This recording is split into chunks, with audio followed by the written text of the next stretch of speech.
وعلیکم السلام ورحمۃ اللہ وبرکاتہ۔ کیا بات ہے برکتہ بھائی، کچھ دنوں سے آپ بہت زیادہ پریشان لگ رہے ہیں۔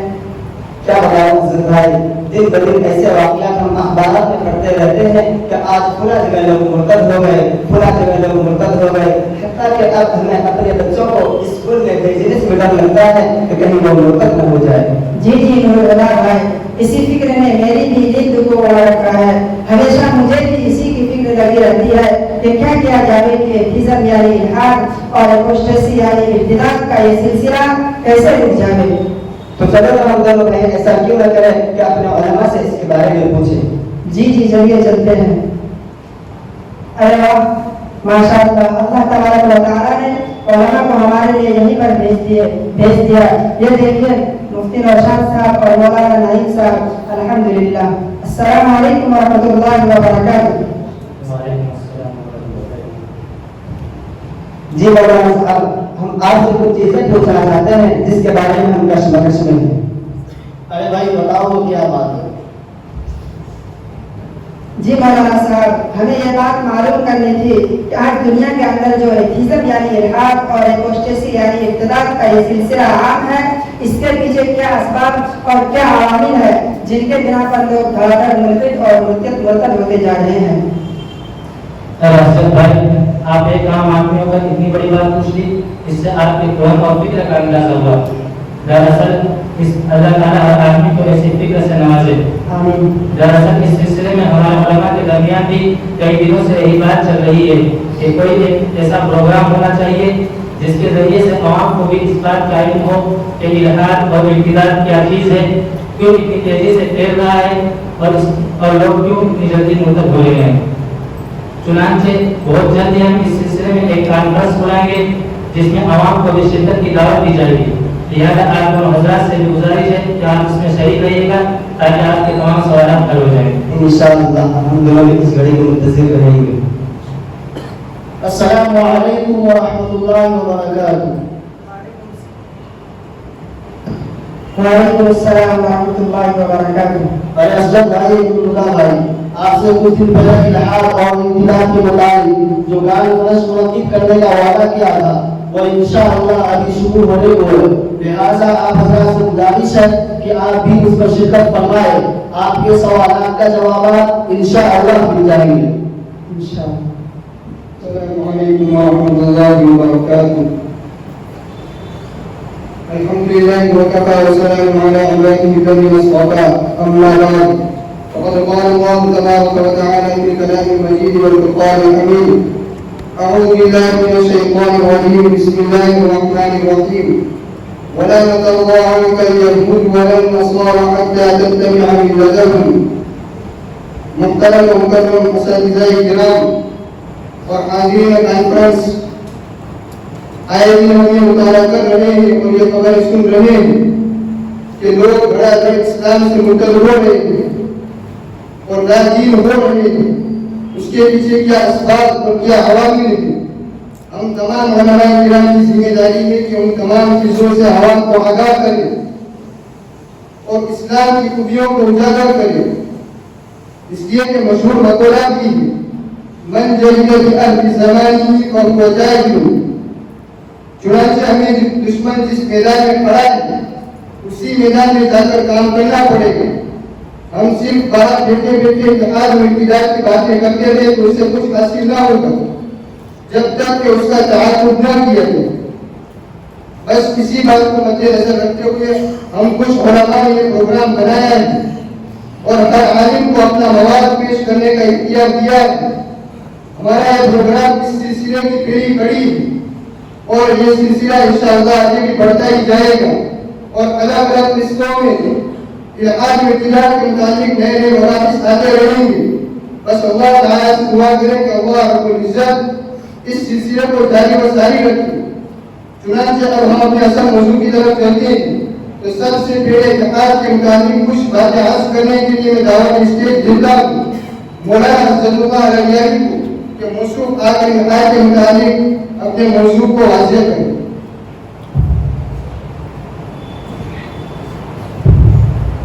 الحمدللہ الحمد لله وكفى وسلام على عباده الذين اصطفى اما بعد مشرق و مہربان حضرات اساتذہ کرام اور بقائے نظام، دراصل آج کے دور میں جو ملحد ہوتے ہیں یا مرتد ہوتے ہیں ان کی دو قسمیں ہیں۔ نمبر ایک انٹلیکچوئل ایتھیزم، جس کو ہم اردو میں علمی الحاد بھی کر سکتے ہیں۔ نمبر دو سینشول ایتھیزم، جس کو ہم نفسانی الحاد بھی کر سکتے ہیں۔ نمبر ایک انٹلیکچوئل ایتھیزم، اس کا مطلب یہ ہوتا ہے کہ ایک آدمی سائنس پڑھتا ہے اور فلسفہ پڑھتا ہے اور ان کا بہت زیادہ مطالعہ کر دیتا ہے، تو ایک مقام پر پہنچ کر اس کا دماغ انہیں پڑھی ہوئی چیزوں کو حق ماننے پر مجبور کر دیتا ہے، جن کی بنا پر وہ ملحد ہو بیٹھتا ہے اور اس کو اپنے دین میں کمی نظر آنے لگتی ہے۔ لیکن پہلے قسم کے ملحدین اور مرتدوں کی تعداد دنیا میں بہت کم ہے۔ زیادہ تر ملحدین کا تعلق دوسرے قسم سے ہے، یعنی محض نفسانی خواہشات کے بنا پر ملحد اور مرتد ہو جانے والوں کی۔ دراصل یہ لوگ پہلے سے بہت زیادہ پریشان ہوتے ہیں کہ یار نماز پڑھنا بہت مشکل ہوتا ہے اور بہت زیادہ سستی آتی ہے، اور یہ لوگ زیادہ تر فلموں کے اندر اور اسی طریقے سے آوارہ گردی میں منہمک ہوتے ہیں۔ پھر وہ اپنے نفس کی تسکین کا سامان الحاد اور ابتداء میں تلاش کرتے ہیں، پھر وہ اس راستے کو پر چل پڑتے ہیں۔ بہرحال علمی الحاد دنیا میں بہت کم ہے اور نفسانی الحاد زیادہ ہے۔ اب میں آپ کو بتاتا چلوں کہ اس کے پیچھے سب سے بڑا ہاتھ کس کا ہے، تو ہمیں معلوم ہونا چاہیے کہ اس کے پیچھے سب سے بڑا ہاتھ یہ مغرب کا ہے۔ چنانچہ ہم دیکھتے ہیں کہ مغرب کی طرف سے کوئی نظریہ یا کوئی بات آتی ہے تو ہم لوگ اس کو پیچھو میں چھڑا تسلیم کر لیتے ہیں۔ اگر ہمارے سامنے مغربی تہذیب کے تمام ادوار اور ان کی خصوصیات اور مختلف زمانوں میں کیا کیا ہوا ہے اگر یہ ہمارے سامنے ہوگا تو بہت آسانی سے ہمیں یہ اندازہ ہو جائے گا کہ اس وقت پوری دنیا کے اندر مغربی تہذیب نے کس طریقے سے اپنا قبضہ جمایا ہے اور اپنا تسلط قائم کیا ہے، جس کے بنا پر لوگوں کے صرف جسم غلام نہیں بنے ہیں بلکہ ان کی روحیں اور ان کے دل تک غلام بن چکے ہیں۔ لہذا مغربی تہذیب کو جاننا اور مختصر طریقے سے اس کی تاریخ کو سمجھنا بہت ضروری ہے۔ اس لیے اب میں اس کا تاریخی پس منظر ہسٹوریکل بیک گراؤنڈ بیان کرتا ہوں۔ سب سے پہلے تو آپ یہ بات ذہن میں رکھیں کہ مغرب میں جتنے لوگ رہتے ہیں نہ تو وہ سب عیسائی ہیں اور نہ مادہ پرست۔ آج بہت سے لوگ یہ سوچتے ہیں کہ یورپ اور امریکہ میں جتنے لوگ رہتے ہیں وہ سب عیسائی ہیں یا وہ سب مادہ پرست ہے، ایسا نہیں ہے۔ اور بعض لوگ یہ سمجھتے ہیں کہ امریکہ اور یورپ میں جتنے لوگ رہتے ہیں وہ سب عیسائی ہیں اور مادہ پرست ہے، ایسا ہی نہیں ہے۔ نہ تو پہلی بات صحیح ہے اور نہ دوسری بات صحیح ہے۔ آج لوگ ایسا کیوں سمجھتے ہیں؟ اس کی ایک وجہ ہے کہ ہم لوگوں نے یعنی مسلمانوں نے انگریز کو صحیح طریقے سے سمجھا نہیں۔ ہاں، مگر انگریز نے ہم مسلمانوں کو بہت اچھی طریقے سے سمجھا ہے۔ اس کی ایک وجہ ہے کہ مغرب میں جتنے بھی لوگ رہتے ہیں اور وہ امریکہ کے باشندے ہو یا یورپ کے باشندے ہو، اس میں ایک خاص وجہ پائی جاتی ہے، ایک خاص بات پائی جاتی ہے جو ہمارے اندر بہت کم پائی جاتی ہے۔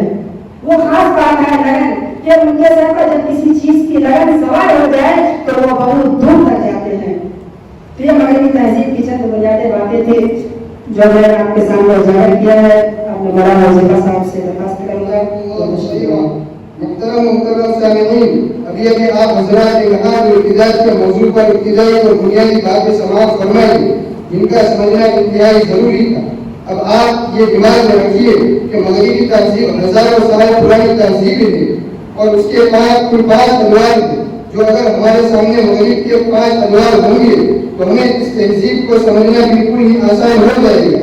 چنانچہ اپنے مغرب کے 5 انوار میں سے پہلے 2 کو بیان کرنے کے لیے دعوت اسٹیج دیتا ہوں مولانا زداللہ علیہ کو کہ وہ آئے اور خوب اچھی طرح پہلے 2 پر روشنی ڈالے۔ अल्हम्दुलिल्लाह वकफ़ा व सलामुन अला इबादिल्लज़ीना इस्तफ़ा अम्मा बाद। हज़रात सामईन किराम, जैसा कि अभी मौलाना हुज़ैफ़ा साहब ने बयान किया है कि मग़रिबी तहज़ीब के कुल 5 अदवार हैं, लिहाजा अपने उस सिलसिले के पहले दौर के ऊपर कुछ लफ्ज़ाई करना चाहता हूँ। दुआ करें कि अल्लाह ताला आसान फरमाए। हमें मालूम होना चाहिए कि मग़रिबी तहज़ीब कोई 200 या 300 साल पुरानी तहज़ीब नहीं है, बल्कि उसका आगाज 3000 साल कब्ल ईस्वी से शुरू होता है और आज तक है। लिहाजा इस सिलसिले के मैं पहले दौर के ऊपर लफ्ज़ाई करना चाहता हूँ। तो पहला दौर यह हज़रत ईसा अलैहिस्सलाम से 3000 साल पहले शुरू होता है और सन ईस्वी 400 तक रहता है, जिसको हम उर्दू में अहद करीम कहते हैं और अंग्रेजी में क्लासिकल दौर कहते हैं, और ये मग़रिबी तहज़ीब के सबसे करीब दौर है। लिहाजा मैं उसके कुछ नुमाया पहलू जिक्र करता हूँ। बाबुल के इलाके की तहज़ीब। बाबुल का इलाका इस वक्त इराक के अंदर है, जिसको अंग्रेजी में बेबीलोन या सिविलाइजेशन कहा जाता है, और यही सिविलाइजेशन दरअसल नमरूद की सिविलाइजेशन रही है। उसके बाद कदीम मिस्री तहज़ीब है, यहाँ के फिरौन और फिरौन से पहले की जो तहज़ीब है ये भी उसी दौर से ताल्लुक़ रहने वाली है। और उसके बाद कदीम यूनानी तहज़ीब, यानी हम लोग जिस तहज़ीब के अंदर रह रहे हैं ये यूनानी तहज़ीब नहीं है, बल्कि यूनान की तहज़ीब तो खत्म हो चुकी है। उस दौर से ताल्लुक़ रखने वाले लोगों में आपने नाम सुना होगा अरस्तू का, आपने नाम सुना होगा अफलातून का। ये जो मशहूर फलसफे गुजरे हैं ये दरअसल उसी कदीम दौर से ताल्लुक़ रखने वाले लोगों में से हैं। अब कोई पूछ सकता है कि हमने उस दौर का आगाज 3000 साल ईस्वी से क्यों किया, यानी 3000 साल कम ईस्वी से क्यों किया, 4000 साल ईस्वी से क्यों नहीं किया, 2000 साल ईस्वी से क्यों नहीं किया? उसकी वजह यह है कि हज़रत ईसा अलैहिस्सलाम से 3000 साल पहले तहरीर ईजाद हुई है, यानी लोगों ने लिखना सीखा है। इससे पहले लोग पत्थरों के ऊपर या हार में तस्वीर बनाया करते थे, बाकायदा तहरीर ईजाद नहीं हुई थी, तो यहाँ से तहरीर ईजाद हुई। और हज़रत ईसा अलैहिस्सलाम के 400 साल के बाद रोमन एम्पायर का खात्मा हुआ और रोमन तहज़ीब का सुबूत हुआ। तो चूंकि ये तो बहुत अहम ज़माने हैं और इन दो वाक़यात के दरमियान जो पूरा दौर है ये इसको उर्दू में अहद कदीम और अंग्रेजी में क्लासिकल एशियन इम्पैक्ट कहा जाता है। इस दौर के अंदर फलसफा वजूद में आया, जिस फलसफा से आज बहुत से लोग भागते हैं कि यार समझ में नहीं आ रहा है कि क्या कहना चाह रहे हैं। ये फलसफा उसी दौर में वजूद में आया। इसी तरीके से मैथ, जिसको हम उर्दू में रियाजी भी कहते हैं, ये उसी दौर में ईजाद हुई, और इसी तरीके से थिएटर उसी दौर में ईजाद हुआ। आज दुनिया के अंदर जो बॉलीवुड और हॉलीवुड की तमाम मरासतें पूरी दुनिया के अंदर फैली हुई है, उसकी बुनियाद थिएटर है और थिएटर भी उसी दौर में ईजाद हुआ। इसी तरीके से साइंस का आगाज भी उसी दौर में हुआ, और जब यहाँ तक कि जमहूरियत का तस्वर भी उसी जमाने में आया। जमहूरियत किस चीज को कहते हैं कि हम लोगों को हुकूमत के अंदर शामिल करके हम मुल्क को कैसे चला सकते हैं, तो ये सारी चीजें इसी दौर के अंदर हुई। तो चूंकि ये सारी चीजें इसी दौर के अंदर हुई, तो चूंकि ये बहुत अहम जमाना है और हम उसका असर आज भी महसूस करते हैं। चुनांचे जैसा कि मैंने कहा कि इस वक्त पूरी दुनिया के अंदर जो फिल्में और मूवियाँ आती हैं वो लोगों के दिमागों पर असरअंदाज होती है, लोगों के कल्चर के ऊपर असरअंदाज होती है, उनके रहन सहन को बदलती है। चुनांचे आप देखते हैं कि अचानक लोगों के हेयर स्टाइल तब्दील हो गया। आप पूछते हैं कि अरे भाई ये लोगों के बालों को क्या हो गया, सब एक जैसे ही बाल रखे हुए हैं। तो पता चला कि पूरा फिल्म आई है और उसमें पूरा हीरो ने इस तरीके से बाल रखे हैं, तो सब नौजवान इसी तरीके से बाल रखने शुरू कर दिए। इसी तरीके से आप अचानक आपने देखा कि मार्केट के अंदर एक खास किस्म के लिबास का इजाद हुआ, तो आपने बता किया कि भाई ये लोगों नौजवानों को क्या हो गया कि सारे एक जैसे ही लिबास पहने हुए हैं। तो पता चला कि जी पूरा फिल्म के अंदर पूरा हीरो ने ये वाला लिबास पहना है, तो लोग उसकी कॉपी करने लगे। तो ये जो फिल्में जो इजाद हुई है थिएटर के शक्ल में, ये भी क्लासिकल दौर के अंदर ही हुआ है। हालांकि इस दौर के अंदर उनका अंदाज अलग है। तो ये था मगरबी तहजीब के पहरावे जिसके ऊपर मैंने रोशनी डाली है। ये था पहला दौर जिसको मौलाना हज़रतुल्लाह रज़ियानी ने बहुत ही अच्छे अंदाज में पेश किया। अब जब मगरबी तहजीब का दूसरा दौर बयान करने के लिए दावत स्टेज देता हूँ मौलाना इमाम हक़ जाल मगरिब को कि मशरूफ आए और मगरबी तहजीब के दूसरे दौर पर रोशनी डालें। बिस्मिल्लाहिर्रहमानिर्रहीम।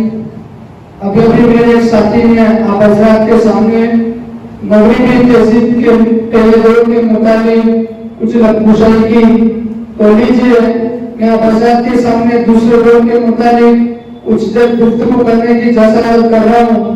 आप सामईन से दरखास्त है कि बगौर समाअत फरमाए। दूसरा दौर जिसको इंग्लिश में मिडल एज बोलते हैं और उर्दू अरबी में कुरून वस्ता कहा जाता है, ये दौर सन ईस्वी 400 से लेकर सन ईस्वी 1400 तक है। बाज़ लोग इसको डार्क एज यानी स्याह दौर भी बोलते हैं।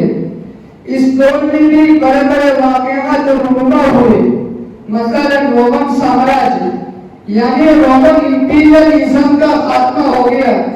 इस रोमन साम्राज्य के खात्मे से पहले इसी रोमन शाही खानदान का एक शख्स जिसका नाम कोस्टंतीन था, जिसको हम उर्दू अरबी में कुस्तुनतीन कहते हैं, ये शख्स यूनान से मशरिक में यानी तुर्की में आया और यहाँ पर उसने एक शहर आबाद किया। उस शहर का नाम कुस्तुनतीनिया रखा। आज उस शहर को इस्तांबुल कहा जाता है, जो तुर्की का सबसे बड़ा और मशहूर और मारूफ शहर है और आलम इस्लाम की धड़कन। यह शहर भी उसी दौर के बिल्कुल शुरू में आबाद हुआ। फिर यह शहर बासमती में ईसाइयों का मरकज बना। आपने कुछ सालों पहले यह खबर सुनी होगी कि आया सोफिया जो वहाँ का एक चर्च था जिसको म्यूजियम में बदल दिया गया, यह आया सोफिया दरअसल बासमती में ईसाइयों का काबा था। उसकी अहमियत बहुत ज्यादा थी। इस दौर में ईसाइयत बहुत ज्यादा मजबूत हुई, खुसूसन कैथोलिक ईसाई जो दौर हाजिर में सबसे ज्यादा तादाद में मौजूद है, उस दौर में बहुत ज्यादा मजबूत हुई। और पोप जिसे उर्दू में पापा रूम भी कहते हैं, उस पोप का इक्तिदार और उसकी ताकत इसी दौर में मजबूत हुई। यहाँ तक कि यूरोप के बड़े बड़े बादशाहों की किस्मत का फैसला भी पोप ही क्या करता था। नंबर 2, नबी करीम सल्लल्लाहु अलैहि वसल्लम की बिआसत भी जमाने में हुई। इसलिए जिस जमाने को आज के जिद्दत पसंद लोग डार्क एज यानी स्याह दौर बोलते हैं, वो हमारे लिए रोशन तरीन दौर है। चूंकि आप अलैहिस्सलाम की बिआसत इस जमाने में हुई और जो जमाना आप अलैहिस्सलाम की बिआसत का हो वो हमारे लिए स्याह तरीन दौर कैसे हो सकता है। यहाँ से हमारी यानी मुसलमानों और मगरिब ज़बान लोगों की, चाहे वो अमेरिका में बसते हैं, यूरोप में, इंडिया में बसते हैं या पाकिस्तान में, बल्कि सऊदी अरब और मक्का में अगर कोई शख्स रहता हो, अगर वो मगरिबी तहसील से मुतासिर है तो उसके नजदीक 1000 साल तारीख दौर है और जो इस्लामी तालीमात पर चलने वाले हैं उनके नजदीक ये 1000 साल रोशन तरीन दौर है। ईसाइयों के यहाँ भी मजहबी एतबार से सबसे बेहतरीन दौर यही है। लेकिन जो लोग तजद्दुद पसंद है, जो मगरिबी तहसील से मुतासिर हैं, उनके नजदीक ये बदतरीन दौर है। इससे आपको अंदाजा होगा कि कैसे सेक्युलरिज्म और मजहब के दरमियान हमेशा कशमकश रही, कैसे इन दोनों के दरमियान हमेशा दूरी रही। मजहब जिस जमाने को सबसे बेहतर समझता है, सेक्युलर उस जमाने को सबसे खराब समझते हैं। ये तो उन्होंने उसने की कुछ झलकियां थी। मुकद्दमी सामीईन किराम, इस दौर में इस्लामी हुकूमत मशरिक से लेकर मगरिब तक फैली। इस दौर में मुस्लिम साइंसदानों और फलसफियों ने इन मैदानों में अपनी क़ियादत मनवाई। यूनानी लिटरेचर जो ग्रीक ज़बान में था उसका तर्जुमा अरबी में हुआ। इस तरीके से मुसलमानों की बदौलत वो लिटरेचर महफूज हो सका। आज के दौर में जो तरक्की हो रही है साइंस ने, फलसफे ने, उसकी एक बहुत बड़ी बुनियाद ये भी है कि मुसलमानों ने जो यूनान का फलसफा और वहाँ की साइंस थी उसका तर्जमा करके अपने पास महफूज कर लिया था। यहाँ तक कि पेरिस यानी स्पेन पर जब मुसलमान हुकूमत कर रहे थे तो उस जमाने में मुसलमानों ने यूनिवर्सिटियां कायम करके इस फलसफे को पढ़ना शुरू किया और इटली से, स्विट्जरलैंड से, फ्रांस से लोग आते थे और उर्दू में इस फलसफे को पढ़ते थे और उसके बाद वापस जाते थे। आपको हैरत होगी कि इब्न रुश्द रहमतुल्लाह अलैह जो न सिर्फ एक फकीह और एक मौलवी थे बल्कि वो एक अजीम फलसफी भी है। उनके नाम से मंसूब इटली में फलसफे को यहाँ बाकायदा एक मकतबे फिक्र कायम हुआ और फलसफे में एक स्कूल ऑफ थॉट की बुनियाद पड़ी। ये हमारा सुनहरा दौर है जिसको आज के दौर में सियाह दौर और मिडिल एज कर दिया जाता है। कभी भी इस जमाने को डार्क एज और मिडिल एज न कहें क्योंकि हमारे लिए रोशन तरीन दौर है। इसी तरह इस दौर की खास बात ये भी है कि इस दौर में पूरा यूरोप तबकाती निजाम में झगड़ा हुआ था, यानी बाकायदा उनके सिस्टम था कि सबसे ऊपर पोप था, उसके बाद सब बादशाह थे और बादशाहों के बाद राजा रजवाड़े। जैसे भारत के अंदर अशक्ता नवाब थे, नवाबों के नीचे किसान थे, किसानों पर नवाबों की हुकूमत, नवाबों पर राजा रजवाड़ों की हुकूमत और राजा रजवाड़ों के ऊपर बादशाहों की हुकूमत और बादशाहों के ऊपर पोप की हुकूमत। एक पूरा सिस्टम था जो इस 1000 साल के अंदर रहा।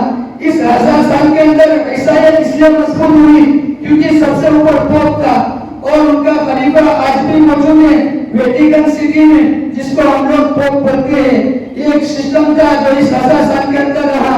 मुकद्दमी सामीईन किराम, ये हमारा था दूसरा दौर।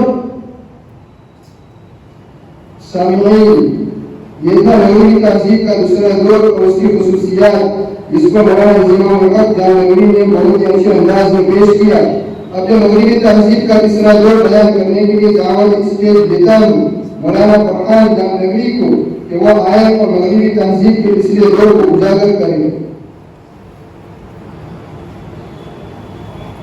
अल्हम्दुलिल्लाह वस्सलातु अला अब्दिका अम्मा बाद।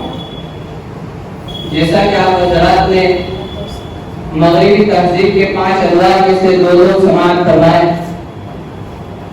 अब मैं आपके सामने तीसरा दौर बयान करता हूँ जो दौर सन ईस्वी 1400 से सन ईस्वी 1600 तक रहा, बल्कि आज तक वो दौर मौजूद है। उस दौर को इंग्लिश में रिनेसेंस कहते हैं और अरबी और उर्दू में उसको नशत सानिया कहते हैं। आइए आज के जमाने के फसाद के आगाज की तरफ। आज जो फसाद आप देख रहे हैं, जो फसाद आपको नजर आ रहा है, चाहे वो अकीदे का फसाद हो, ईमान का खो जाना हो, ईमान का सल्ब हो जाना हो, वो सब इसी दौर के अंदर हुआ। देखें, क्लासिकल दौर में जिसको मेरे साथी ने बयान किया, जो फलसफा राइज था, जो मैथमेटिक्स राइज था, जो साइंस राइज था, सन 1400 ईस्वी के बाद जो लोग आए उन्होंने उस फलसफे को, उस जमाने के फलसफे को जिंदा करना शुरू किया, क्योंकि उनके पास से वो खो चुका था और मुसलमानों के पास आ गया था। क्योंकि बयान किया गया कि मुसलमानों में बड़े बड़े फलसफी थे, इसलिए वो फलसफा मुसलमानों के पास आ गया और मुसलमानों ने यूनानी और लातीनी इंग्लिश जुबान से उसका तर्जुमा अरबी में कर दिया। अब जो यूरोपी लोग थे जिनके पास पहले साइंस और फलसफा था, उनको उनके उलूम वापस चाहिए थे। जो क्लासिकल दौर में यानी पुराने दौर में उनके उलूम थे, जो साइंस और फलसफा था वो उनको वापस चाहिए था, तो उन्होंने उसका इतिया किया, उसको जिंदा करना शुरू किया और मुसलमानों से उसको सीखा और वापस सीखने के बाद अपनी मकामी जुबानों में उसका तर्जुमा कर दिया। इटली जुबान में तर्जुमा हुआ, फ्रांसी जुबान में हुआ, अंग्रेजी जुबान में हुआ, ये सब इसी दौर के अंदर हुआ। यही नशत तानिया से मुराद है।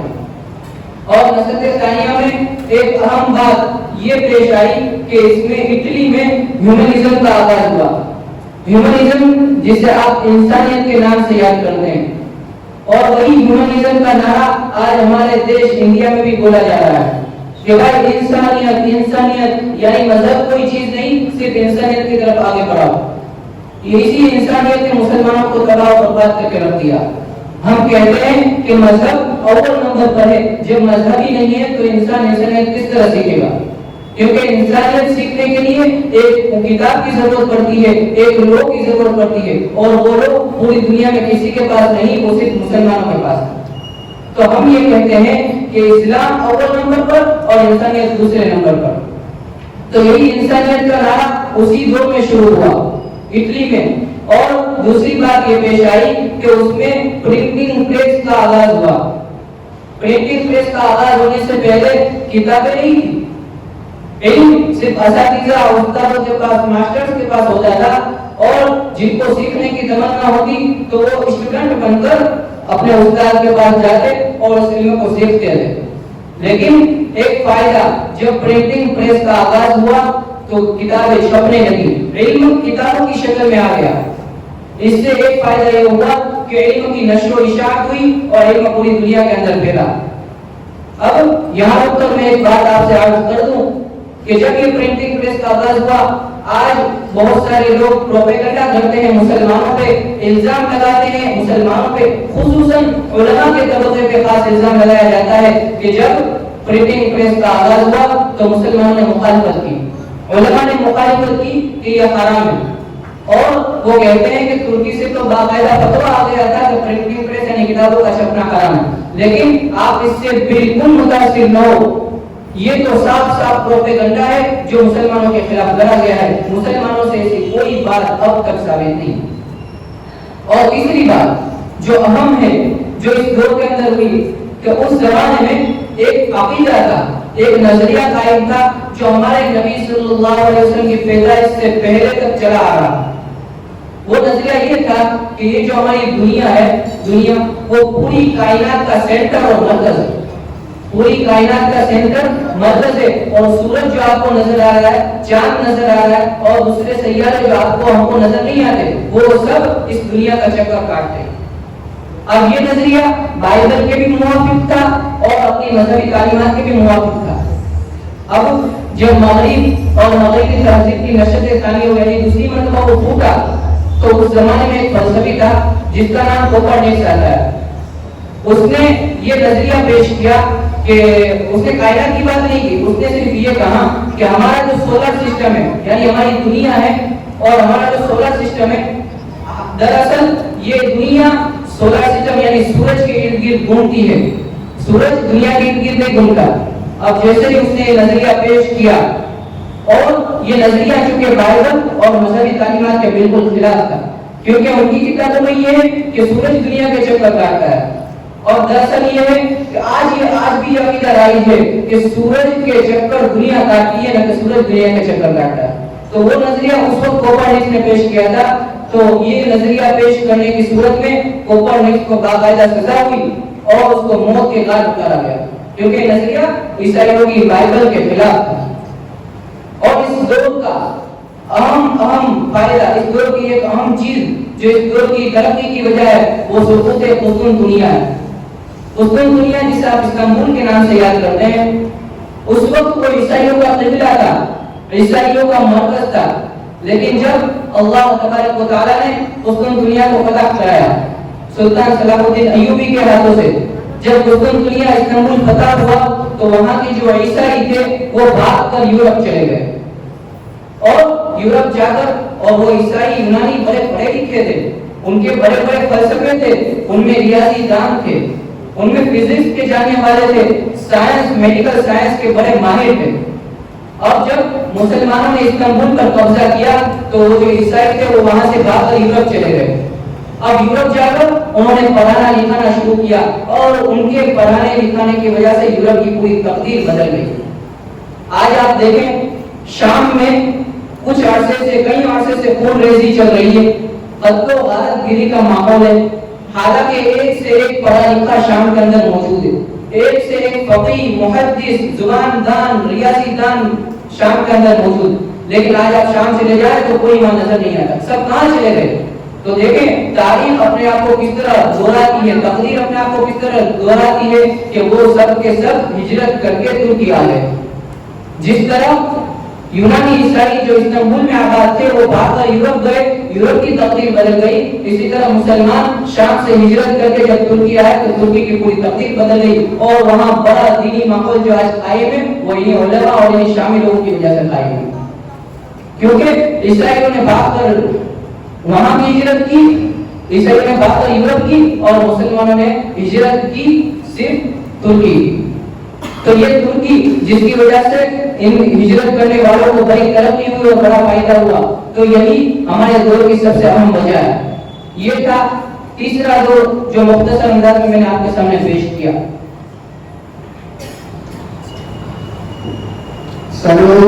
ये था अंग्रेजी तहजीब का तीसरा दौर, जिसे मौसूफ ने बहुत ही अच्छे अंदाज में आपके गोश गुजार किया।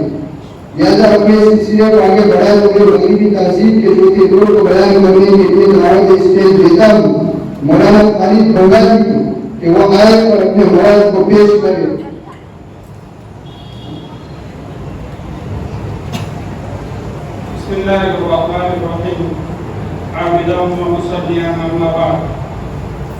मैं अब आपके सामने मगरिबी तहजीब का चौथा दौर बयान करने जा रहा हूँ। मगरिबी तहजीब का चौथा दौर यर्लिब मॉडल यानी इब्तिदाई जदीद दौर। जदीद दौर का आगाज कहाँ से हुआ है? 1600 लेकर 1800 तक, ये 200 साल है। यहाँ से इब्तिदाई जदीद दौर का आगाज हुआ है। इस दौर के अंदर क्या हुआ कि बहुत सारे पॉलिटिकल, सियासी और माशी इनकलाबात पूरी दुनिया के अंदर आए। इन दो सदियों के अंदर यानी 1600 लेकर 1800 तक ईसाइयों के दो बड़े फिरकों, एक कैथोलिक दूसरा प्रोटेस्टेंट, इन दोनों के अंदर खूब जंगें हुई। लाखों लोग इन जंगों में मरे हैं। अब अगर कोई ये कहे कि आपके यहाँ तो हमेशा शिया सुन्नी के ही झगड़े ही रहते हैं, तो हम ये कह सकते हैं कि यकीनन हम अपने जमाने के इस दौर से गुजर रहे हैं जिस दौर से आप लोग गुजर चुके हैं। अब आपके यहाँ सुलह हो गई है, लेकिन खूब ऐसी हो चुकी है। 200 साल तक आप लोगों ने एक दूसरे को लाखों करोड़ों की तादाद में कत्ल किया, और ये सिर्फ इसलिए किया कि उनमें से एक कैथोलिक था तो दूसरा प्रोटेस्टेंट था। इन सदियों के अंदर हर मुल्क ने अपने सरहदों को टाइट करना शुरू किया। आप अगर दुनिया की जो सरहदी निजाम देखते हैं कि इंडिया की सरहद खूब टाइट है, पाकिस्तान से इधर कोई नहीं आ सकता, इसी तरह इंडिया से पाकिस्तान कोई नहीं जा सकता, बांग्लादेश कोई नहीं जा सकता, चाइना कोई नहीं जा सकता, आप सिर्फ वीजा लेकर जा सकते हैं।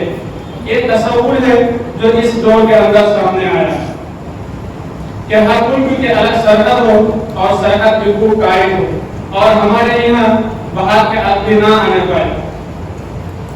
इसी दौर के अंदर मगरबी इस्तेमार यानी साम्राज्य, जिसको अंग्रेजी में एम्पिरिकलिज्म कहते हैं, ये इस दौर के अंदर शुरू हुआ है कि अंग्रेज हिंदुस्तान आया, यहाँ के वसाइल पर कब्जा किया और इंडिया ही नहीं बल्कि मलेशिया गया, इंडोनेशिया गया, चाइना गया, साउथ अमेरिका गया, पूरी दुनिया पर अंग्रेजों ने कब्जा कर दिया। और सिर्फ अंग्रेज ही नहीं बल्कि अफ्रीका में पुर्तगाल के लोग चले गए, फ्रांस के लोग चले गए, थाईलैंड के लोग चले गए और निहायत ही जुल्म किया। अफ्रीका से लाखों सियाफाम लोगों को गुलाम बनाकर अमेरिका लाया गया। ये इसी दौर के अंदर हुआ, ये इसी दौर के अंदर हुआ है। ये साम्राज्यवाद का दौर है, क्योंकि मगरिब बहुत ताकतवर हो गया था, इसलिए उन्होंने अपने पर फैलाने शुरू किए। इस दौर के अंदर चर्च और मजहबी तालीम से नफरत आम हो गई। सब लोग चर्च से नफरत करने लगे, मजहबी तालीम से नफरत करने लगे। इसका नतीजा क्या हुआ ये आज पूरी दुनिया देख रही है। इस दौर के अंदर वोटिंग का मुताला मगरिब के अंदर परवान चढ़ने लगा। सब लोग ये कहने लगे कि हमें भी वोटिंग का हक दिया जाए। पहले तो सिर्फ बादशाहों को और खास किस्म के लोग जो टैक्स दिया करते थे उनको वोटिंग का हक था। उसके बाद मर्द औरत सबको वोटिंग का हक मिल गया। तो तहरीक वोटिंग भी इस दौर के अंदर शुरू हुआ है।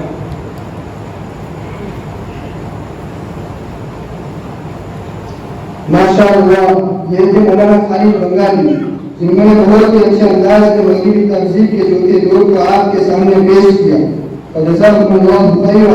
अब मैं मगरबी तहजीब के आखिरी दौर को बयान करने के लिए जनाब स्टेज देता हूँ मौलाना खालिद राजस्थानी को कि वो आए और अपने निराला अंदाज में मगरबी तहजीब के पांचवें दौर से हम सामने को महसूस करें।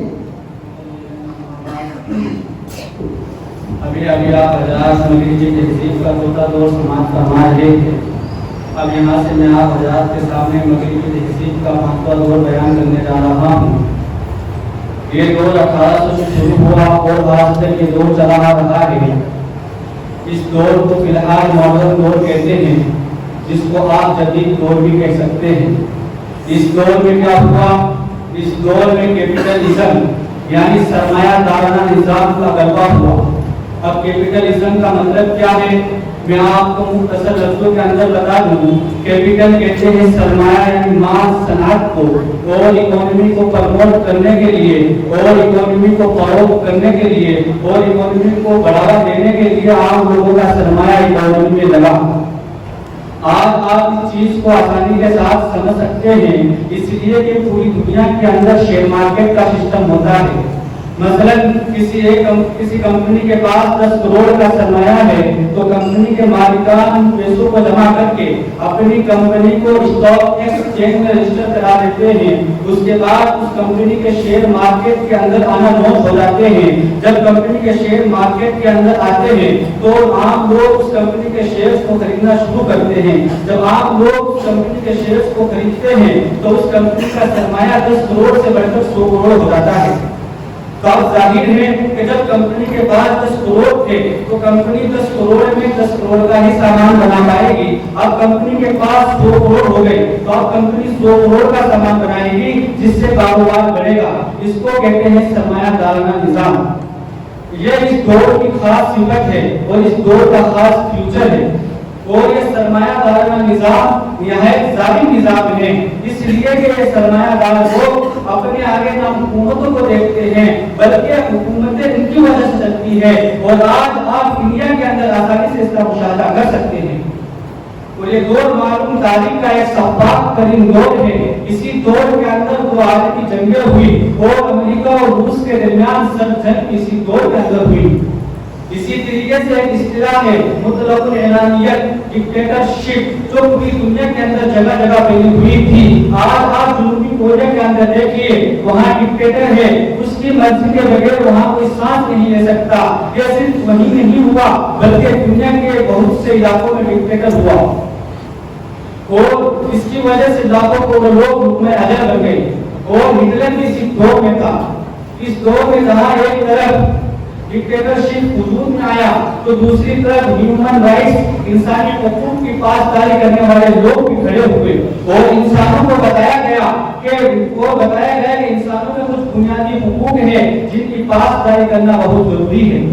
अक़वाम मुत्तहिदा बनी और अक़वाम मुत्तहिदा के ज़ेर साया ह्यूमन राइट्स चार्ट बना, जिसके अंदर पूरी दुनिया से दस्तखत लिए गए और उसमें यह बताया गया कि इंसानों के हुकूक की पासदारी करना बहुत जरूरी है। एक दो चीजें इस दौर के अंदर अच्छी भी हुई, लेकिन जो लोग तारीख पर नजर रखते हैं उनके नजदीक ये सफाक तरीन दौर है। ये रहा 5 अदवार का मुस्तकिल सा तारुफ।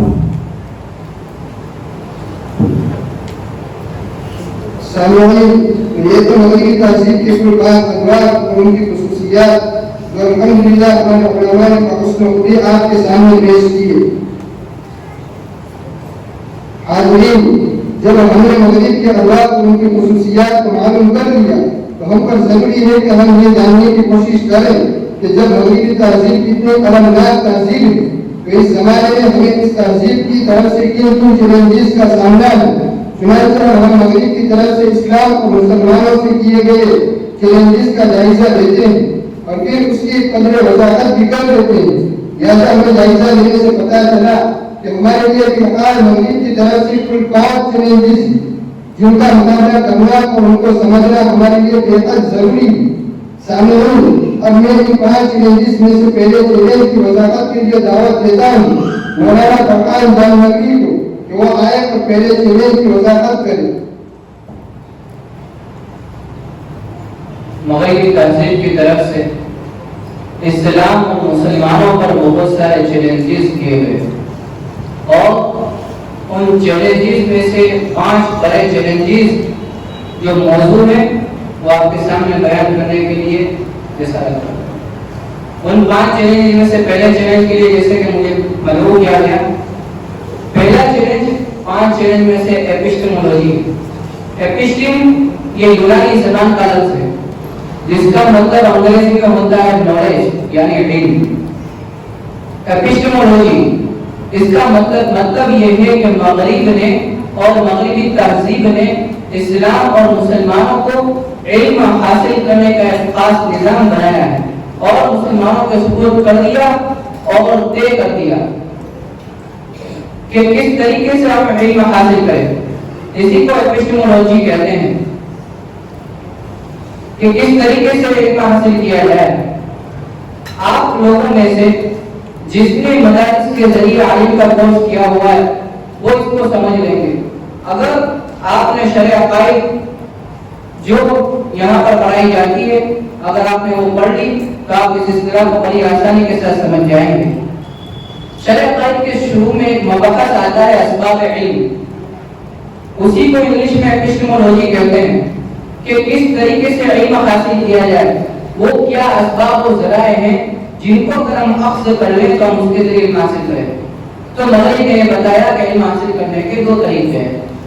ان میں سے ایک آبزرویشن ہے اور آبزرویشن کا مطلب ہوتا ہے مشاہدہ یعنی دیکھنا, دیکھ کر علم حاصل کرنا.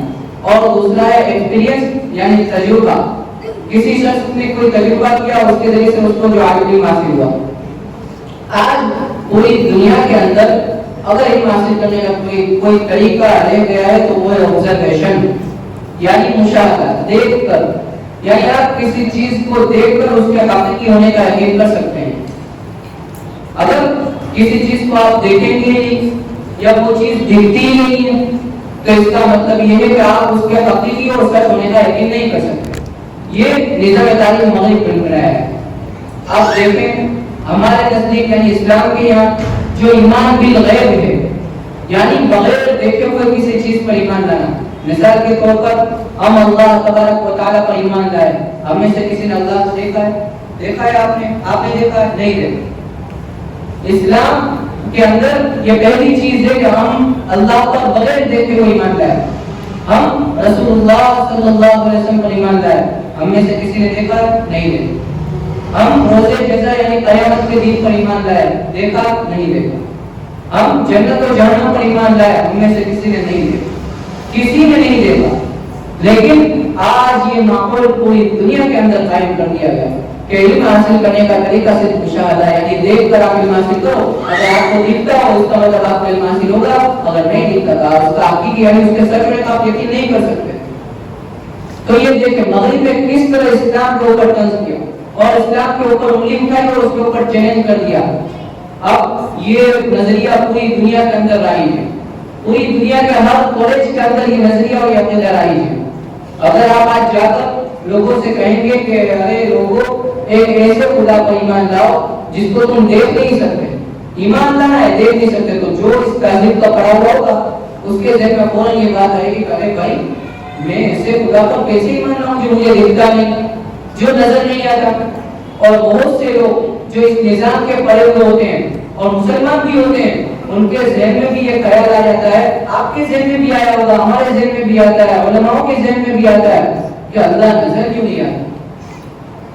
یہ خیال پوری دنیا کے اندر ہو رہا ہے اور یہ مغرب کی طرف سے اسلام پر چیلنج مسلط کیا گیا ہے کہ کسی چیز کو دیکھ کر اس کے حقیقی ہونے کا آپ یقین کریں. تو جو مسلمان بھی اس تہذیب کے پڑے ہوئے ہوتے ہیں وہ بھی یہ سوچتے ہیں کہ بھائی اللہ نظر کیوں نہیں آتا.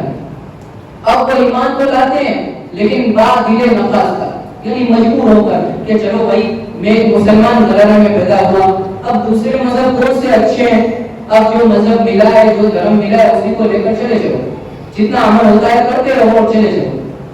یہ تو ایمان کوئی فطری ایمان نہیں ہے, یہ تو مجبوری والا ایمان ہے. یہ مجبوری والا ایمان ہے کہ کوئی مذہب ملا نہ ملا جو ملا اسی کو اوپر چلے جاؤ. تو یہ مغرب کا پہلا چیلنج ہے جو اسلام کے اوپر مسلط ہوا, جس کا نتیجہ یہ نکلا کہ ایمان فطری نہ رہا.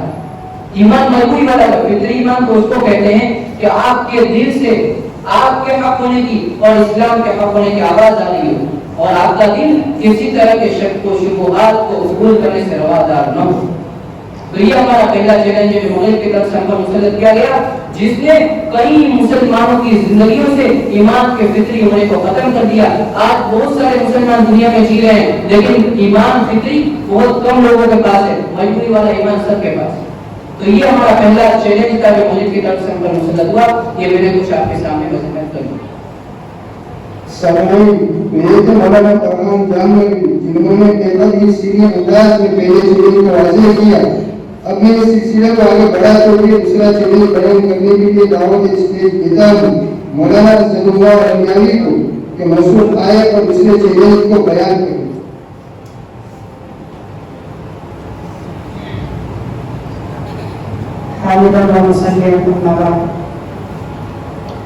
جیسا کہ ابھی مولانا نے بیان کیا ہے کہ مغرب کی طرف سے ہمارے لیے 5 چیلنجز ہیں، اور میں سے مولانا فرحان صاحب نے پہلے چیلنج کو بیان کیا، اور مغرب کی طرف سے جو دوسرا چیلنج ہے وہ ہے نظام تعلیم. اس کے اوپر میں قدر روشنی ڈالنا چاہتا ہوں. دعا کریں کہ اللہ تعالیٰ آسان کرے. دوسرا چیلنج یہ ہے اسلامی نظام. اسلامی دنیا کا جو نظام تعلیم ہے وہ احساس کمتری کا سبب ہے. ہمارے مسلم ممالک میں اسی طرح جہاں بھی مسلمان ماحول میں اسلامی اسکول یا یونیورسٹی ہو یا اسی طریقے سے دنیا میں کہیں بھی اسلامی نام سے اسکول یا کالج یا یونیورسٹی جو بھی ہو، ان سب نے اسی نظام تعلیم کو یعنی مغربی نظام تعلیم کو اپنے یہاں اختیار کیا ہے. حالانکہ نظام تعلیم جو ہے یہ مقامی کلچر کو ریفلیکٹ کرتا ہے، مقامی کلچر کا عکاس ہوتا ہے. لہذا جہاں تعلیم جس کلچر کے اندر تعلیم دی جا رہی ہے تو نظام تعلیم بھی وہیں کا مقامی ہونا چاہیے. لیکن نظام تعلیم سے متعلق آج پوری دنیا کے اوپر یہ ظلم ہوا کہ ہم نے اس کو مغرب سے امپورٹ کیا اور اپنے بچوں کو بتانا شروع کیا، اور اپنے مسلمان بچوں کو اور نوجوانوں کو بتانا شروع کیا جمہوریت کے بارے میں، بتانا شروع کیا سیکولرزم کے بارے میں، بتانا شروع کیا سیکولرزم کے بارے میں، بتانا شروع کیا کیپٹلزم کے بارے میں. یہ سارے ازموں کے بارے میں ان کو بتانا شروع کیا. یہ سب انشاءاللہ العزیز تفصیل سے بعد میں سمجھیں گے. اور سادہ لوگ جو تھے وہ اس فکر میں پڑ گئے کہ اب ہم اس کو اسلام کے ساتھ کیسے تطبیق دیں.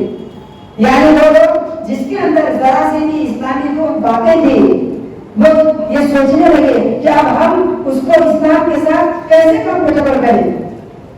لہذا آپ دیکھیں گے کہ اسلامی جمہوریت کے نام سے لوگ مضمون لکھنے لگے.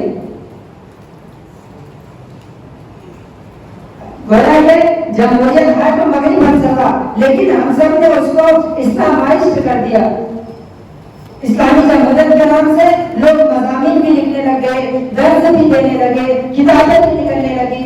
اسلامی سوشلزم، اسلامی سیکولرزم، یہ ساری چیزیں ہونے لگی. دراصل یہ وہ مسلمان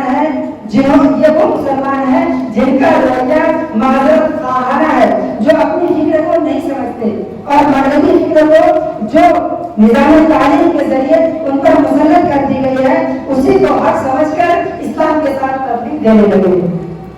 یہ مغربی تہذیب کی طرف سے دوسرا سب سے بڑا چیلنج. مولانا اسد اللہ رحمانی جنہوں نے بہت ہی دلکش پیرائی میں دوسرے چیلنج کو بیان کیا اور جزاک اللہ خیرا.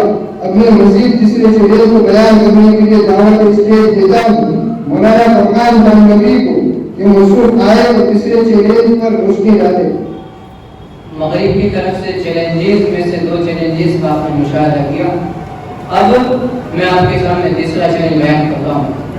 تیسرا چیلنج جس کو انگلش میں تھیوری آف ایوولوشن کہتے ہیں اور عربی اور اردو میں اس کو نظریہ ارتقاء کہا جاتا ہے. اس پر تفصیل گفتگو بعد میں ہوگی. میں تھیوری آف ایوولوشن کی آپ کے سامنے تھوڑی سی وضاحت کرتا ہوں. تھیوری آف ایوولوشن اس کا مطلب یہ ہوتا ہے کہ آج جو انسان آپ کو نظر آ رہا ہے وہ کسی زمانے میں انسان نہیں تھا, اس کو کسی نے پیدا نہیں کیا, وہ پہلے بندر تھا. آج بھی آپ مشاہدہ کر لیں, بندر میں ایک نسل ہے چمپانزی, جس کو آپ دیکھیں تو وہ بالکل انسانوں کی طرح پیش آتا ہے, کام کرتا ہے, انسانوں کی طرح کھاتا ہے, ہر چیز سمجھتا ہے, لیکن ہے بندر. اب یہ تیسرا چیلنج مغرب کی طرف سے اسلام کے اوپر ہے کہ انسان پہلے بندر تھا, آگے جاتے جاتے حالتیں بدلتے بدلتے بدلتے بدلتے آج یہ انسان خوبصورت شکل میں آپ کو نظر آ رہا ہے, اور یہ چیلنج اسلام کے بالکل خلاف ہے. آج مغربی ممالک کے اسکولوں میں بالخصوص اس نظام کے تحت جو اسکول چل رہے ہیں, اور اکثر اسکول اسی نظام کے تحت چل رہے ہیں, ان میں تھیوری آف ایوولوشن کو ایک فیکٹ اور عقیدہ بنا دیا گیا ہے, اس کو ایک عقیدہ بنا دیا گیا ہے. آج آپ مغربی ممالک کے اسکولوں میں جائیں اور اگر آپ تھیوری آف ایوولوشن کو نہ مانتے ہو اور کھلم کھلا آپ کو یہ کہیں کہ میں اس تھیوری کو جوتے کی نوک پر رکھتا ہوں اور برملا آپ اس پر کرٹیکائز کریں, پھر آپ اعلیٰ تعلیم حاصل کرنا چاہیں, چاہے وہ میڈیکل سائنس ہو, فزکس ہو, بایولوجی ہو, سائیکولوجی ہو, چاہے کسی بھی مضمون میں آپ جانا چاہیں, آپ کا بہت سی یونیورسٹیوں میں داخلہ بھی نہیں ہوگا اگر آپ تھیوری آف ایوولوشن کو نہ مانتے ہو. اور اگر پتہ چل جائے کہ یہ آدمی تھیوری کو نہیں مانتا تو اس کا اخراج کر دیا جائے گا, نکال دیا جائے گا کہ اچھا آپ تھیوری آف ایوولوشن کو نہیں مانتے, ارے تمہاری تو الفبا بھی صحیح نہیں ہے, تم قرآن پڑھنے کیسے آ رہے ہو. تو یہ تھیوری آف ایوولوشن آج دنیا کے ہر اسکول میں یہ تھیوری آف ایوولوشن کو عقیدہ بنا دیا گیا, اور بہت سارے مسلمان بھی اس کے شکار ہو گئے جو اسلام کی تعلیمات سے بالکل ناواقف ہیں, جن کو پتہ نہیں کہ یہ اسلام کیا کہتا ہے کہ انسان کو اللہ تبارک و تعالیٰ نے پیدا کیا ہے, بندر کو بھی اللہ نے پیدا کیا ہے, لیکن بندر الگ ہے, انسان الگ ہے. تو یہ مغرب کی طرف سے تیسرا چیلنج ہے. اس کا نتیجہ یہ نکلا کہ انسان مخلوق نہ رہا. جب مغرب نے یہ نظریہ پیش کر دیا کہ انسان بندر سے انسان بنا ہے تو اس کا مطلب کیا کہا کہ وہ مخلوق نہیں ہے, اللہ کی پیدا کردہ چیز نہیں ہے.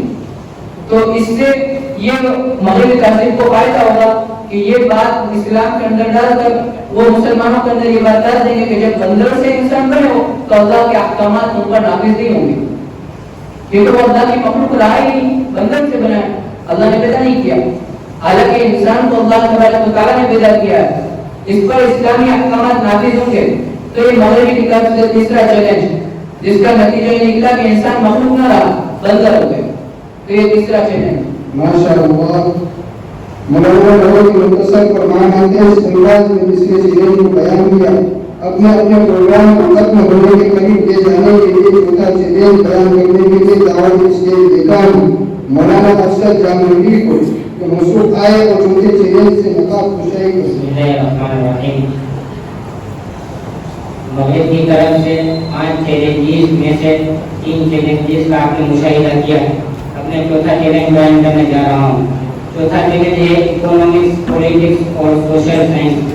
ان 3 چیزوں کے اندر ہم مغربی تہذیب کو معیار حق سمجھتے ہیں, اسٹینڈرڈ سمجھتے ہیں. یہاں سے جو چیز نکلی ہے وہی حق ہے. اب اس کی تھوڑی وضاحت کرتا ہوں. سب سے پہلے اکنامکس, جس کو ہم اقتصادیات کہتے ہیں. اس آج کے دور میں اقتصادی فلسفہ جو پوری دنیا میں رائج ہے وہ ہے کیپٹلزم, جس کو ہم اردو میں سرمایہ دارانہ نظام کہتے ہیں. آپ ذرا سرمایہ دارانہ نظام کے خلاف کوئی دوسرا نظام چلا کر دکھائیے. میں کوئی لوکل محلے کی سطح پر بات نہیں کر رہا ہوں, بلکہ میں ملکی سطح پر بات کر رہا ہوں. جس ملک نے بھی سرمایہ دارانہ نظام کے مسترد کرنے کی کوشش کی, پوری دنیا کے سرمایہ دار اس ملک کے خلاف اس نظام کو ختم کرنے کے پیچھے لگ جاتے ہیں. اب ان لوگوں کے مطابق پوری دنیا کو یہ ماننا پڑے گا کہ سرمایہ دارانہ نظام یہ حق اور بہتر معاشی نظام ہے. یہ جو ہمارے ذہنوں میں بیٹھ گیا ہے اس کو مغرب نے بھیجا ہے, اور مغرب کے اس فلسفے کو ہم نے معیار حق سمجھ لیا کہ کامیاب ہوگا تو یہی نظام ہوگا, دوسرا کوئی نظام نہیں ہوگا. دوسری چیز ہے پولیٹکس یعنی سیاست. سیاست میں ہم نے جس نظام کو حق مانا ہے وہ ہے جمہوریت. سیاست میں ہم نے جس نظام کو حق مانا ہے وہ ہے جمہوریت. آج لوگ خلافت کے بارے میں بات کرنے سے بھی ڈرتے ہیں. लोगों का डर इस बात का लगता है कि साहब कहीं खलीफा का नाम ले लिया, कहीं खिलाफत के फैसले को जिक्र कर दिया, कहीं खिलाफत की बात कर दी। लिहाजा जमहूरियत हुकूमत करने का महज एक तरीका है जो मगरिब ने दुनिया के सामने पेश किया है। ऐसे ही दुनिया पर हुकूमत करने के कई अलग अलग तरीके रहे हैं, कई बादशाह है। आप सऊदी अरब की तरफ देख लीजिए, वहाँ सिर्फ बादशाह है, न जमहूरियत है न खिलाफत। और उस बादशाह का मुकम्मल सपोर्ट पूरी दुनिया की तरफ से है, किसी को कोई एतराज नहीं उस बादशाह पर। कहीं डिक्टेटरशिप है यानी आमिराना निज़ाम।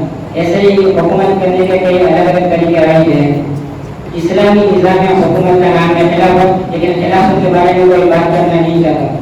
क्यों? क्योंकि मगरिब ने पूरी दुनिया को बशमूल मुसलमानों के इत्तिफाक किया कि खिलाफत के बारे में बात करना, इसको सपोर्ट देना, इसके फजाइल को बयान करना दरअसल दहशतगर्दी को फरोग देना है।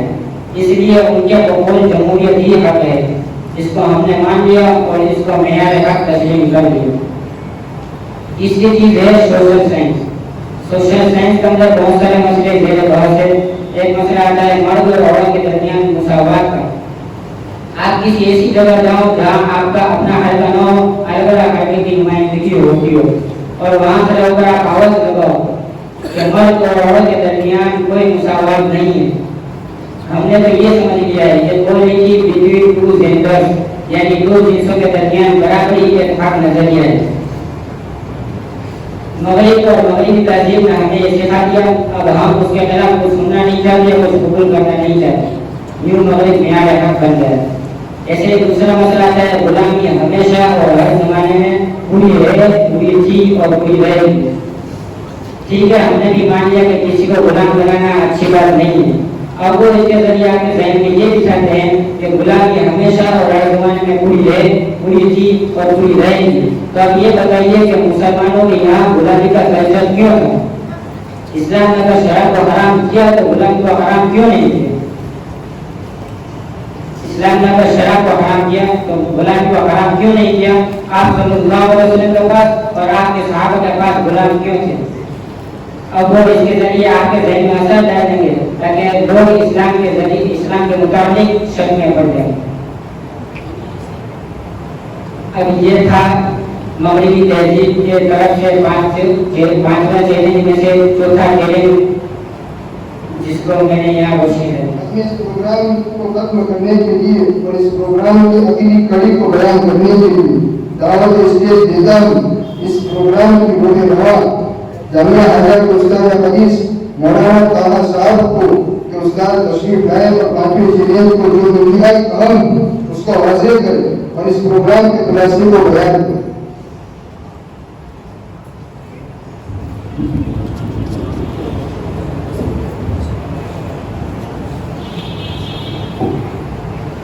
अजीज तलबे किराम, आप लोगों ने काफ़ी वक्त से सुना मगरिब के बारे में, इल्हाद के सरचश्मे के बारे में कि इल्हाद कैसे फैल रहा है और इसके पीछे कितनी लंबी दास्तान 5000 साल पुरानी, जिसको मुख्तसर अंदाज में अलग अलग तालिब इल्मों ने अलग अलग अच्छी तरीके से वाज़ेह किया। मुख्तसर ने कि ये दौर जो है मगरिबी तहजीब का दौर कुल 5 अदवार पर मुहित। पहला दौर हज़रत ईसा अलैहिस्सलाम की पैदाइश से 3000 साल पहले से शुरू हुआ और 400 ईस्वी तक रहा। ये था पहला दौर। दूसरा दौर 400 ईस्वी से शुरू हुआ और 1400 तक रहा, 1070 साल।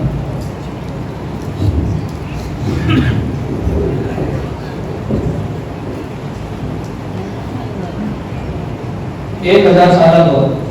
और तीसरा दौर था 1400 से लेकर 1600 तक और चौथा दौर था 1600 से लेकर अभी तक का, जिसे आप लोगों को बखूबी अंदाजा हो गया होगा कि मगरिबी तहजीब ये कोई नई 200-300 साल पुरानी नहीं है, बल्कि इसकी जड़ें बहुत गहरी है। जब आपने ये मालूम कर लिया कि इसकी जड़ें बहुत गहरी हैं तो उसका दिफा भी बहुत गहरे तरीके से और मौसर तरीके से आपको करना होगा। देखिए, दुश्मन जिस मैदान में खड़ा होता है उसी मैदान के अंदर जाकर मुकाबला करने से हम मैदान जीत सकते हैं। ये मसला इंतहाई हसास मसला है, सिर्फ सरसरी लेने का मसला नहीं। हम उलमा की जिम्मेदारी है, इसका मुतालिया करें, पढ़े क्या चीज है کہ اس کی جڑیں اتنی وسیع ہے، جو اس کا مطالعہ بھی اتنا وسیع ہو ہے. اور جو 5 چیلنجز بھی طلبا نے بیان کی، یہ 5 چیلنجز بڑے خطرناک چیلنج. پہلا چیلنج تھا انڈیا اپوسٹمولوجی، جس کو کہتے ہیں اصحاب علم. اس پر ایک پورا سیزن نمبر 2 اسی پر آ رہا ہے، لہٰذا انشاءاللہ اس کی بھی تیاری ہوگی. اسی طریقے سے دوسرا چیلنج آپ کے سامنے بیان کیا تھا نظام تعلیم. نظام تعلیم ہمارا کیسا ہونا چاہیے، کہاں کا ہونا چاہیے. تیسرا چیلنج تھا theory of evolution. Darwin Charles ایک انگریز گزرا، اس کا یہ نظریہ. تو اس نظریے نے پوری دنیا کے اندر کس طریقے سے تحریروں کا مزہ ہے کہ پورا سیزن اسی پر چلے گا. اور چوتھا چیلنج تھا وہ ایک ضمنی چیلنج تھا. اب 5واں چیلنج جو ہے وہ ارتقا. اب سمجھیے 5واں چیلنج پر مختلف چیلنج نہیں تھے، بلکہ انہیں کا منصوبہ چربا کہہ لیجیے جو ان سب کے نتیجے میں پیدا ہوا وہ ارتقا. کہ انگریزی تعلیم کیا کہتے ہیں، کوئی طالب علم کالج کے اندر پڑھتا ہے، یونیورسٹی کے اندر پڑھتا ہے. اب آہستہ آہستہ یہ سب چیزیں اس کے اندر پڑھتی جاتی ہیں اسلام اور مسلمانوں کے خلاف. تو ایک وقت آتا ہے، بارڈر آتی ہے کہ وہ اس کو دین کے اندر شبہات و شبہات نظر آتی ہیں. اب وہ شبہات و شبہات جب نظر آتے ہیں، مثلا اس نے سوشل سائنس کے اندر ایک مسئلہ پڑھا، ایکوالٹی کیا کہتے ہیں، مرد اور عورت کے مساوات کا، مرد اور عورت دونوں برابر. اب یہ نظریہ اسلام کے سراسر خلاف ہے. اسلام کا نظریہ ہے الرجال قوامون علی النساء، مرد حاکم ہے عورت محکوم. تو اب اس کے نتیجے میں انہوں نے پڑھانا شروع کیا کہ جاب بھی کر سکتی ہے عورت، یہ بھی کر سکتی ہے، وہ بھی کر سکتی ہے، سب کچھ کر سکتی ہے. تو اس کی وجہ سے جو سادہ سادہ آدمی پڑھتا ہے کالج کے اندر، یونیورسٹی کے اندر، وہ سیدھا سوال اس کے دماغ میں بیٹھتا ہے. اب ایسی بہت ساری چیزیں بیٹھتی ایک وقت آتا ہے تو اپنے دین کو کیا کہتے ہیں کہ میرا دین صحیح نہیں ہے، مجھے جو پڑھایا جا رہا ہے وہ صحیح ہے. تو اس کی وجہ سے آگے چل کر الحاد پیدا ہوتا ہے. اب الحاد کے بعد پھر مرتد ہوتا ہے. الگ الگ اسٹیپ آتے ہیں. تو تیسرا چیلنج جو تھا، 5واں چیلنج تھا وہ ارتقا. برٹرینڈ راسل ایک انگریز گزرے، اس نے ایک کتاب لکھی how I am not Christian, میں عیسائی کیوں نہیں. اس نے عیسائیت پر اس کتاب کے اندر بہت گہرے الفاظ ہوئے. جب تک وہ عیسائیت کے متعلق بات کرتا رہا ہمیں برا نہیں لگتا، لیکن جب بات اسلام پر آتی ہے تو ہمیں برا لگتا ہے. ایک جگہ پر اس نے اس کتاب کے اندر اسلام کے متعلق کہا ہے کہ اسلام کے پاس اس زمانے کے اندر کوئی ایسا ایریا اور کوئی ایسی جگہ نہیں ہے جس سے ہم اسلام کو سمجھ سکیں. ہے تو ہمیں اس کے پیچھے محنت کرنی پڑے گی. لوگوں کے ذہنوں سے کیا شبہات ہیں، کیا اشکالات ہیں، ان سب اشکالات کو سمجھنا پڑے گا، جس کی بنا پر ہم آسانی کے ساتھ. اصل میں ہوتا کیا ہے کہ اس موضوع سے دلچسپ رکھنے والے، حالانکہ وقت کا سب سے بڑا چیلنج ہے. آپ اپنے اکابر علماء کی طرف سے پڑھیے وہ کیا کہنا چاہتے ہیں. تو بھائی ارتداد کا سلسلہ، ارتداد کا طوفان کس طریقے سے گزرا. ہمارے اکابر کے لیے پیریڈ رکھتا ہے، اور چونکہ یہ موضوع انتہائی لمبا مطالعے کا متقاضی ہوتا ہے، اس میں لمبا تھوڑا مطالعہ کرنا پڑتا ہے، اور ہم لوگوں کے لیے تھوڑا مشکل ہو جاتا ہے یہ مطالعہ کرنا، جس کی بنا پر ہم اس کو چھوڑ دیتے ہیں. اور اس فیلڈ کے اندر کام کرنے والے علماء بھی بہت کم ہیں. تو ہمیں اس فیلڈ کے اندر اللہ تعالیٰ سب کو اپنے اسلام اور مسلمانوں کے دفاع کے لیے قبول کرے، اور جذبہ اور ایک شوق دلوں کے اندر اجاگر کرے کہ جینا یا مرنا ہے تو اسلام اور مسلمانوں کی ہے. اب اگر کوئی شخص چاہتا ہے کہ میں اس کو پڑھوں، اب کسی نہ کسی کے دل کے اندر تو آیا ہوگا کہ اس ایک مغربی تہذیب اتنی المناک دردناک تہذیب ہے تو مجھے اس کو پڑھنا ہے. تو آپ کو پڑھنا ہے تو لیجیے میں کچھ کتابیں آپ کے حوالے کرتا ہوں. ان کتابوں کا آپ اگر مطالعہ کریں گے، کچھ بھی کتابیں، تو بہت آسانی کے ساتھ آپ سمجھ جائیں گے کہ مغرب کیا ہے، پوری اس کی ہسٹری سمجھ جائیں گے. تو پہلی کتاب پر کا نام ہے حضرت مولانا اشرف علی تھانوی رحمۃ اللہ علیہ، ہمارے اکابر دارالعلوم دیوبند میں. ان کی کتاب ہے الانتباہات المفیدہ فی حل الشبہات الجدیدہ. اس کا عربی میں ترجمہ ہوا ہے، اور حضرت کی جو اصل کتاب ہے وہ اردو میں. اس کے اندر یہ سب جو فتنے ہیں، ان فتنوں کا چشمہ کیا ہے، جڑ کیا ہے، انہی چیزوں کو اس کتاب کے اندر اجاگر کیا گیا ہے. حضرت مولانا تقی عثمانی صاحب، شیخ الاسلام حضرت مولانا تقی عثمانی صاحب دعوت درگاہ میں آیا، انہوں نے اس کا انگریزی میں ترجمہ کیا کچھ وقت پہلے، اور ترجمہ کرنے والے پروفیسر حسن عسکری. اس کتاب کا نام ہے آنسر ٹو मॉडर्नाइजेशन, जदीदियत को जवाब, इसका तर्जुमा होता है। ये किताब जब नई नई छपी तो कई एडिशन इसके छपे और मगरिब के अंदर खूब क्या कहते हैं इसको वजीरा है, क्योंकि नई चीज थी। तो ये एक किताब। दूसरी किताब हज़रत मौलाना अली मियां नदवी रहमतुल्लाह अलैह, जो इस आखिरी ज़माने के अंदर आप कहें तारीख के मुजद्दिद थे, उनकी किताब है। उस किताब का नाम है, मैंने कुछ दिन पहले आप तलबा के सामने बताया था, माज़ा खसिरल आलम बिनहिदातिल मुस्लिमीन। इस अजीम किताब के अजीम मुसन्निफ ने इस किताब के अंदर ये उजागर किया है कि मुसलमानों के ज़वाल से मुसलमानों को क्या नुकसान हुआ, वो तो हुआ, लेकिन मुसलमानों के ज़वाल से दूसरी कौमों को और दुनिया को ना क्या नुकसान हुआ। ये किताब जब पहली छपी, राब्ता अरबी सऊदीया से भी छपी, अलग अलग क्या खानों से छपी, सबसे पहले लखनऊ से छपी। जब ये किताब बरतानिया के अंदर गई तो वहाँ के प्रोफेसर्स को अखबारात में देने के लिए कहा गया कि इस पर आप तअस्सुरात पेश कीजिए। एक प्रोफेसर ने कहा कि अगर बरतानिया के कानून और बरतानिया के लॉ के अंदर ये ना होता कि किसी किताब पर बैन लगाया जा सकता है, तो इस किताब को बैन लगा देता, क्योंकि इसने तो हमारी पूरी पोल खोल दी। अब अगर ये तो अरबी के अंदर किताब है, अगर कोई इसका उर्दू तर्जुमा पढ़ना चाहे तो उर्दू में इसका नाम है इंसानी दुनिया पर मुसलमानों के उरूज और ज़वाल का असर। और अगर कोई अंग्रेजी पढ़ना चाहे तो अंग्रेजी में इसका तर्जुमा है इस्लाम एंड द वर्ल्ड। ये थी दो किताब। तीसरी किताब इसी अजीम मुसन्निफ की अजीम किताब इस्लाम, मुस्लिम ममालिक में इस्लामियत और मगरिबियत की कशमकश। ये थी तीन किताब। चौथी किताब प्रोफेसर हसन अस्करी की जदीदियत। ये किताब जो जदीदियत आसान अंदाज के अंदर भी है और मुख्तसर सफ़हात के अंदर भी है, करीबन 150 सफ़हात है इस किताब की। जदीदियत के नाम से, इसका नाम ही जदीदियत है। क्या कहते हैं आजकल डिजिटल जमाना है तो गूगल पे भी किताब मिलती है, पीडीएफ जदीदियत पीडीएफ करके आप सर्च कीजिए, आपको किताब मिल जाएगी। और पांचवी किताब है हज़रत मौलाना तकी उस्मानी साहब नाम बरकातुल्लाह अलैह की ईसाइयत क्या है, ईसाइयत को समझने के लिए। तो ये थी कुछ, ये 5 किताबें अगर आप लोगों ने पढ़ ली तो शायद कोई ऐसा मौका नहीं आएगा कि आप की हिम्मत मस्त हो जाए, बल्कि आप जिस मैदान में भी खड़े रहेंगे इंशाअल्लाह उसको फतह कर लेंगे। ये बुनियादी 5 किताबें हैं, तमाम चीज़ों का एक खुलासा है और उसमें खुसूसियत के साथ अगर किसी को आसान अंदाज में पढ़ना है तो है जदीदियत। और अली मियां नदवी रहमतुल्लाह अलैह की भी जो किताबें बिल्कुल आसान है। वाह दावाना अल्हम्दुलिल्लाह रब्बिल आलमीन। अब मैं सदर मोहतरम को से दरखास्त करूँगा कि वो अपने मलफूज़ात जालिया से मुस्तफ़ीज़ करें।